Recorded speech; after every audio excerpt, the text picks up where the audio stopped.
Hello everyone, this is Richard Odom, yoga from the Wood River YMCA. Most of you familiar with my work have been to my classes on this particular list, and you're familiar with the routine, so get off your feet, lie down onto your backs everyone, and as you do so, gather your knees up into your chest. Hold your bent legs with a loose grip and begin to rock side to side, side to side. This is a 30-minute class today. And if something doesn't feel right, just don't do it.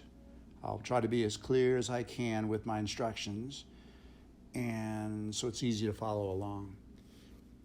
Getting off your feet, unloading your spine, supporting the weight of your head, it allows your feet, the nervous system therein, also your lower back, and your neck to recover. They're compensators and they keep us upright all day long, but we make many, many demands on them, especially because of what goes on in our head. So on your back now, you're warming up the lower back, relaxing the muscles there, improving the circulation there, balancing the pH in your lower back. Everything as a result will begin to feel better. Now come back to center and release your left leg out long onto the floor. Just set it out there, but continue to hold on to the single right knee. Hold on to it, move it a little bit to your right. I want you to add some moisture to your throat, swallow, and then tuck your chin down into that moist throat. It'll create a mild reach to the nape of the neck. That always feels so good. I very often describe it as a small window that opens and allows some person to climb out of the nape of your neck. They've been trapped there for some time. They don't want to be there, and it doesn't feel good to wear them there. So it's a win-win situation as you open up the nape of the neck. You're holding your right knee and draw it up towards your right shoulder as if you were taking a very high step. Stick your right heel out, reaching for that highest most step with your toes, and then with both hands, begin to slowly pull down on the right knee, closing the knee joint, closing the hip joint under pressure. The pressure increases a bit and inspires the body to add more lubricant to the knee, to the hip. Adds more moisture packed into the connective tissue around the knee and the hip, and resets the length of the muscles around the knee and the hip to accommodate this perceived need, this high step. Feels good to the lower back, doesn't it? All the while, the expression on your face neutral, because it's influencing what's going on inside the body. And I want to maintain the equilibrium inside the body. I don't want it to perceive a threat on the outside and start going through some very predictable changes. Ease that pressure off, setting the right foot down flat, and gather your left knee in. Hold your left knee with both hands. Hold it, move it a little bit to your left, and draw it up towards your left shoulder, taking a high step with your left leg, or a pretend high step. Stick the heel out, pull down on the knee, pull down on the knee, pull down on the knee, and hold. What do you feel? A whole world of information comes to the surface from the body through the medium of sensation. What's working? What's out of place? What's missing? What doesn't belong there? Is there a catch in the knee? What if you move it just a little bit left or right? Is there pain? A word about pain. You don't want something that's unbearable, but bringing discomfort to the surface to a conscious level, I believe, allows the body, enables the body to better deal with it and heal it. We usually stuff our pain, don't we? Medicate it. We want it to go away instantly. And I think it inhibits the healing, slows it down. Now release the knee, set your left foot down flat, and slide the left leg out long. Shuffle your hips, wiggle the toes of both feet, both legs just a little bit longer than they were. People up here in Sun Valley at 7,000 or 6,000 feet where they're taking the class and moving about the day, we actually shorten, we compress joints close up. And as you go through these various postures, you're going to open the joint, reset the length of the muscles around those joints. In this case, both legs a little bit longer than they were. You add dehydration and, in this case, winter, which is now spring, into the formula. It's still chilly here. You have a tendency to shrink, and we're restoring some of that length now. I want you to bend the left knee up, left foot flat. Place it on a center line, the left foot. You're still on your back. Now, draw the right knee in and literally cross your right thigh all the way over the left thigh. You do this very often sitting in a chair. In this case, crossing the right thigh over the left thigh. Feels good to your lower back, outside of your right hip, outside of the right thigh. Now lift the left foot from the mat. Raise your head from the mat. Reach forward with both hands and grab hold of the left leg, either the front of it or the back of it. And gradually begin to pull. Everything slow, nothing fast. Slow.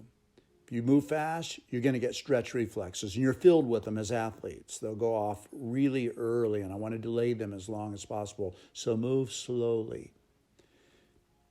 The stretch deepens through that large fold of muscle covering the outside of the right hip. Feels good. You'll use it in all turns of the body. The left hand turns. You'll reset the length of that right sciatic nerve a bit. Okay, ease the pressure and release. Setting the left foot down flat. Uncross, setting the right foot down flat, and allow that same right leg, bent right leg, to fall, just flop to the right. Just falls towards the floor. And take the fingers of your right hand and encourage that fall. Gently pressing down, pressing down. Here's something cool. You look to the right, and the thigh opens up a little more at the hip. Your survival brain has gotten used to visual input, and it believes it's turning right by what the thigh's doing, the way the hip's opening, the way the lower back is arching up a bit. And it wants you to see where you're turning. And you look to the right, and sure enough, thigh opens. The body feels more confidence and allows the thigh to open a little further. Again, coaxing those stretch reflexes back a bit. As you're pressing down with the fingers of your right hand, opening the right hip, turn your face and eyes to the left.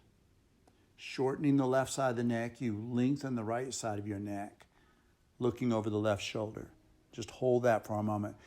And try this. Press down a little bit more on the bent right leg, and it seems to lengthen the right side of your neck just a little bit more. Cool, huh? They're related. Ease the pressure, bring your face back to center. Now slip your right hand underneath the right thigh, haul it back up, set the right foot down flat, and proceed to cross your left thigh all the way over the right thigh. Right thigh all the way over the left thigh. And then lifting your right foot from the mat, draw that right leg in, trapping the left leg close. Raise your head, squeeze, bring the knee and face together for a moment, and then let the head back down. Deep stretch through that large fold of muscle covering the outside of your left hip. Feels good to do, is good for you. Imagine that, something that's good for you that feels good to do. And that's going to be the case with just about everything we do. It's going to feel good. Ease the pressure and release. Setting your right foot down flat.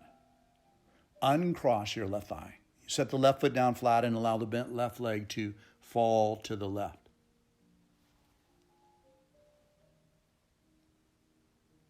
Take your left hand, gently press down on that bent left leg. Nice. Opening the left hip, lower back arching up, playing its role in a left hand turn. Tissue giving, yielding along the inner thigh. The applied pressure of the hip will encourage more lubrication to form in the left hip socket. This is matching what we did on the other side. When you were young, you squatted down on the ground. If you had brought up in a culture somewhere in the world that had not chosen chairs, you'd be squatting down, opening your hips, decompressing your lower back over and over and over and over every day. And you'd maintain all that. But you don't. And this is perfect. Okay, ease that pressure. Take your left hand, haul the left leg up, and draw both knees in. Hold both knees. Lace your fingers across the front of the knees if you can, but hold both knees. Keep your head on the mat. Swallow, tuck your chin down. Go to the other end of the body, stick your heels out, and then pull down on both knees, flattening the body. Now do this slowly. The pressure on the knees and the hips should feel good. The give through the small of the back definitely feels good. The stretch coming up over the buttocks into the back of your thighs feels good. The pressure, eventually you're feeling it on your abdomen. It's very therapeutic, especially if you're doing this in the morning. It feels so-so. But as the thighs bear down on the rib cage yields and flattens out a little bit, and it puts pressure on your breathing. Doesn't feel so good. Don't panic. You're still able to breathe in and out of the sides of your rib cage. You're fine. You've just compressed the breath. Think of it as a thin sheet of paper now, but still capable. And then ease the pressure, the volume returning to both the body and the breath. And release the knees, setting the feet down flat. Knees and feet hip distance apart. So you're flat on your back, arms at your side. Knees are bent, feet flat on the mat, hip distance apart. Take a breath. Exhale, push down through both feet, elevate your hips up. You'll fire up your hams, your glutes, your erectors underneath the hips rise. Crease marks disappear from the lap. Feels good there. And there's a shift of weight forward into the shoulders. Ask the shoulders to relax. At first, they react and say no.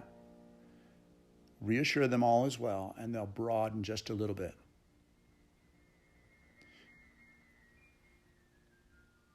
You might maneuver the feet around just a little bit, and the toes will tell you where to best place the foot. When they go, this feels great, I love where you've placed my foot, you're there. Now swing your right arm all the way overhead to the floor behind you. A gesture that you might have made today, you probably didn't. Think about it. Did you reach all the way overhead today? No. It's just something that sort of disappears from your life unless you, do backstrokes as a swimmer in a pool, or you're a rock climber, or you're in the building trades. But for most of us, it's something we'll neglect. And the nervous system in that arm-shoulder connection will readjust and readapt to the range you are using, and it will shrink wrap the tissue around the joint, restricting movement to the range you are using. So now we remind the nervous system there, and we want this ability to reach directly overhead if we're sitting or standing. Now, you've got your right arm all the way behind you on the floor. Move your hips off center to the right some. It's just a slight shift of pressure, more weight in the right foot. Turn your face to the left. Lower, drop the right hip a little bit up in the air. You've lifted the hips up. You've moved them off center to the right. Now rotate them clockwise about 5 minutes. Everything seems to slide off the right side of your lap. Just stay there for a moment. And one more thing. Push the left foot against the mat. Push, push.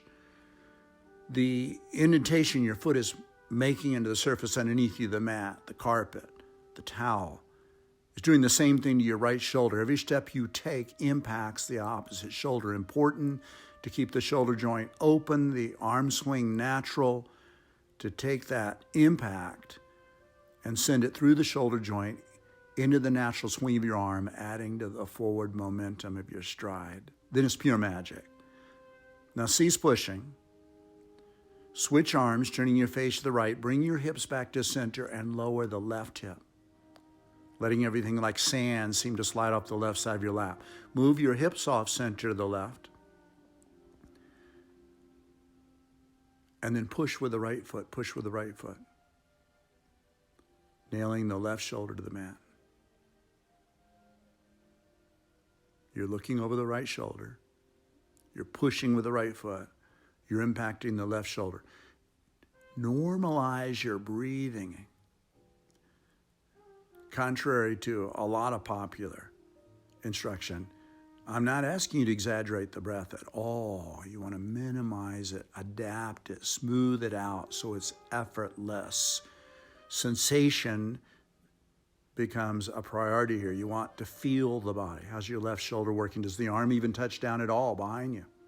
A lot of times, I have a lot of students who do not. I've got students who've fallen on their nose so many times, impacting their shoulders. They have so much scar tissue built up. Arms don't go all the way over. Okay, cease pushing and bring your face back to center, hips back to center, level them off. You go a little too far, re-level them, and then taper the spine back down onto the mat, one vertebra at a time. As your hips touch down, slide the left leg out long, slide the right leg out long. Wiggle the toes. Feels good to take the pressure out of the feet, minimize the muscle tone in your legs from them. That extended arm behind you, bring it straight up in the air. Bring the other arm straight up in the air so they're going up towards the ceiling from your shoulders. Okay, now raise your head slightly from the mat and curl up as if you were going to touch the ceiling with your fingers. You'll engage that long plate of abdominis rectus muscle in front of the trunk. That's a Roman emperor that lives in front of you. You carry him around with you all the time. You're contracting him. He shortens, curls your spine, brings a mild stretch to the back, which I want you to deepen by just pulsing right through the ceiling over and over. Here we go. 1, 2, 3, 4, 5. Now place your arms, your face on a 45-degree angle front and pulse forward and out. 1, 2, 3, 4, 5. Arms parallel to the floor. Look forward. This will address your upper back. Pulse forward. 1, 2, 3, 4, 5, 6, 7, 8, 9, 10. Go back up onto the 45 and address the middle of the back. 1, 2, 3, 4, 5. Straight up. Addressing the lower back. 1, 2, 3, 4, 5. Come down. Head, shoulders, arms down. Now, as you lie down, push your ribs out. Make your back arch some. It'll hollow. I could slide an arm or two underneath you. And as you arch, turn your palms to face up and slip the shoulder blades in a little closer to each other to further open the chest and shoulders. That's it. Shuffle the hips. Make your legs separate from each other some. Wiggle the toes at the far end. Stop the toes and let the chest, the arch, come back down, shuffling everything comfortably, evenly, symmetrically into the mat. What we're doing is taking people, places, and events that have accumulated over a lifetime, and they hold you here and there, and they distort, and they restrict, and they misalign, and they miscue. They keep reminding you of what brought that little mini trauma on in the first place. And then the brain will take that reactive thought, add emotion to it, escalate it, and you get another reaction, a stronger reaction from that part of the body, and then that'll trigger a host of others. So this slowly letting go of is what we're doing here. Now, raise your head looking down the length of the body. It just feels good. Simple act to bring the head forward, releasing that trapezius muscle right there in the nape of the neck. It's your survival brain's go-to muscle mass when it perceives a threat. And it's always tightening up. Not because you're always in trouble, but in your head. You're indiscriminately entertaining thoughts that are trouble-based, fear-based, and that will cause that muscular reaction. Draw the left knee in, the right knee in. Cross your ankles. And reach forward with each hand, reaching over the top of each foot. Curl your fingers over the upper edges of your feet. And as you hold the feet, pull them up a little bit. They become visible. Then bending the elbows out to the side, pull the feet away from each other. It'll cause the legs to cross over each other just a little bit. Your elbows going left and right. And then tuck the arms in close, tuck the elbows in close. Pull the shoulders away from the ears, and with your hands, pull the feet both forward and downward, making the body flat, small, close. no sharp edges. You're back in your mother's womb, floating around in this saltwater medium for 9 months. Now ease the pressure, head down, still holding the feet. Tuck your arms in close, tuck the chin down a little bit. Now deliberately engage that trapezius muscle I referred to. Pull your shoulders up into your ears. Perfect posture for what? Not much. Cage fighting, yeah. But we have a tendency to engage that muscle again and again and again. Your poor body says, please let it go, let it go. There's not a real threat here. But you don't listen. And it numbs out, and the shoulders stay high, and it accumulates. It accumulates over a lifetime. It can calcify over a period of time, just like never coming down. A lot of older people seem to, their necks disappear, their heads go into their trunks. They're holding their shoulders high. So now you pull the shoulders down, long, long feeling neck. Okay, relax that. Chin down. And do it again. Pull the shoulders up into the ears, tight, tight, tight. Relax. Do the opposite. Chin down, pull the shoulders down towards your hip bones. You engage your lats, these strong swimming muscles. Long neck. But this is ineffective too. It freezes the shoulders, arms won't swing. It's not going to work. Let it go. Shoulders go back up a little bit, but not as high. They're not too high. They're not too low. They're just right. I called it the Goldilocks effect. Turn your head right, more room. You're creating more room, more range to the neck, and every time you turn the head, you're lubricating the neck. Turn your face left. Yes. Bring your face to center. Throughout the day, move your head often. Look right, look left. Turn your head, move your eyes, because we're doing this less and less and less. We're spending more time staring into a little 4-inch cell phone or 2 inches across. It can get even smaller than that as you look at the words, the letters, the pictures. And you're not lubricating like you could. You're not restoring that muscle memory throughout the neck. So here we are deliberately doing it in here. The reason this has an effect is because we're doing it slowly, deliberately, consciously, burning it into your subconscious, creating a pretty strong muscle memory. Now you can let go of the feet, set the feet down flat, knees and feet hip distance apart. Take another breath. Exhale, push down through the feet, elevate your hips up. We bridged before. This time, instead of swinging the arms overhead, instead, bring your hands and arms together underneath you, interlacing your fingers. Straighten the arms out against the floor.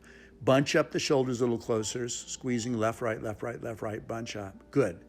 Might have to change the position of your feet when you've bunched the shoulders closer. Now, take a breath into the belly. Exhale, lower your hips 1 inch. I know what you were thinking. You were anticipating that we were going to drive the hips up. I give you the opposite instructions. You relax some, you'll go further now. Take a breath. Exhale, push down through the feet, drive your hips up. 3 distinct notches. 1, 2, 3. Then push away with the feet, shoving the chest forward, and press down through the hands, arms, shoulders. Big bridge. Run a large breath in and out of your expanded rib cage. Now releasing the day where it's trapped in the little muscles between the ribs. Let some of that out. We've got another one for this coming up in a moment. Now lower the hips down 3 inches and lower the right hip some. It'll buy you a little more time in the bridge. Feels good. Level the hips. Lower your left hip some. Everything's spilling off the left side of your lap. Feels good to the back. Level the hips.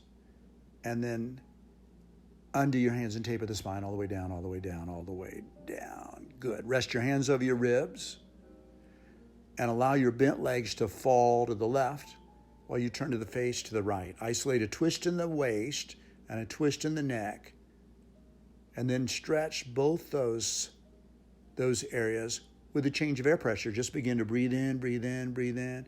It'll expand outward, targeting the right side of your neck, left side of your, or right side of your waist, left side of your neck. Exhale, That tissue gives. Left side of your neck a little longer, right side of your waist a little bit longer. Now bring your knees, your hips, your face back to center. Swing your knees to the right, turn your face to the left. You can just keep your hands on your ribs, your bent arms against the floor, stabilizing the shoulder girdle. You've isolated another twist in the middle. Again, air pressure, breathe in, let it target that oblique muscle over the right side of your waist, expanding and expanding it. Exhale, it gives, yields, lengthens, as does that cord of muscle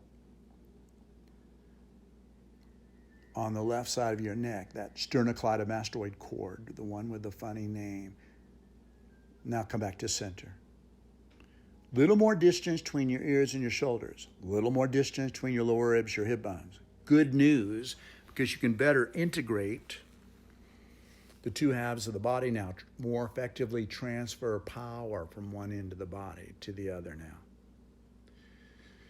You can gather both knees in, raise your head, spread your arms out, and then surround your bent legs with your arms. It's like a swimming pool cannonball. And you're intending a circle, so squeeze the knees to pressure, head down, cross your ankles, grab the back of your thighs with your hands, your fingers, send the feet, the crossed ankles, the legs up in the air, and then suddenly you bend the knees, thrust the feet straight down, and pull yourself up to a sitting position. You're sitting upright now. You're sitting cross-legged. Just stay there for a moment and allow, it's in your DNA, allow this curve to form up into your lower back. It will guide your head and shoulders nicely over your hips. Opens the chest cavity a little bit. Now, once you've created that natural curve and aligned the body naturally over the hips and the legs, whether you're sitting or standing, you can let go of some of the excessive holding tension that's going on in the body. For instance, drop your shoulders, go down to your belly, relax your belly, come up to the throat and swallow. When you do that, you put a little bit of pressure on the vagus nerve coming up from the heart muscle. It splits. There are two strands of it. They vibrate like you just plucked the strings on a guitar. And it calms and clears. It's a parasympathetic nerve. The vagus nerve, it's called. It does a lot of other things as well. Mention that another time. Come up into the face and deliberately slide your eyelids over your eyes so you're not visually distracted.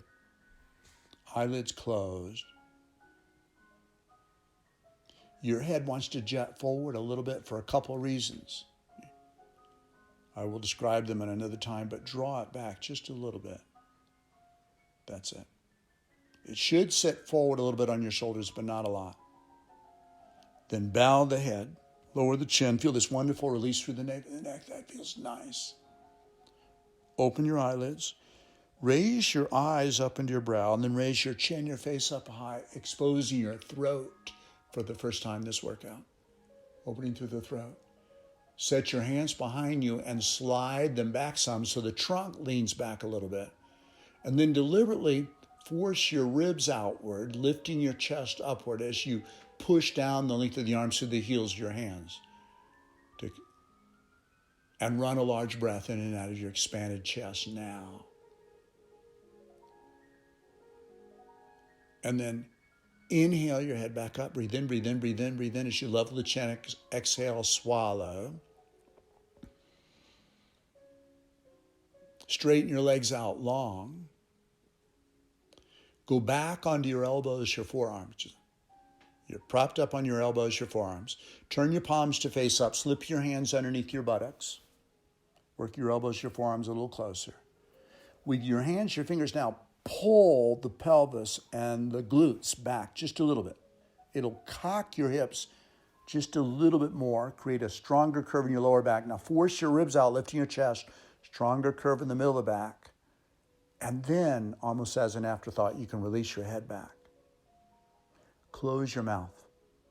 Breathe through the nostrils. There are many, many reasons, which I'll mention over a number of workouts over a period of time, of why you want to breathe through the nostrils when you can. Mouth is closed. Push your way through the heels, stiffen your knees, pull on the buttocks. Now inhale your head back up. As you level the chin, exhale. Swallow, relax your feet, your knees, wiggle the toes. Remove your hands, slide your elbows out of the way, lie down, shuffling everything comfortably, evenly, symmetrically into the mat. Get real comfortable. Slide your eyelids over your eyes. Swallow. Relax your jaw, your mouth, your lips, your palms, the back of your hands, your fingers, your heels, foot soles, insteps, and the ball and toes of both feet. Let them relax, relax, relax. Now take a breath into your belly. Bring it up through the ribs. Fill the chest, fill the chest, fill the chest. Exhale, your chest falls, the cage collapses, the abdomen flattens, your pulse slows down, and you sink. Giving into the support of the floor and the mat underneath you, you sink.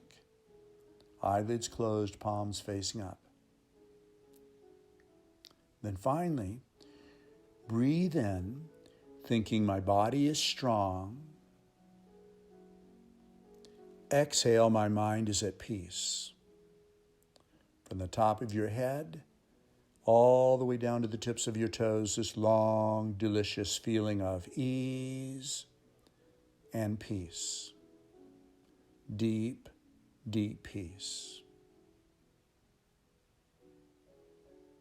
And when you are ready, you may sit up slowly. And when you do, you are free to go. Nice class, everyone. Be well, be happy.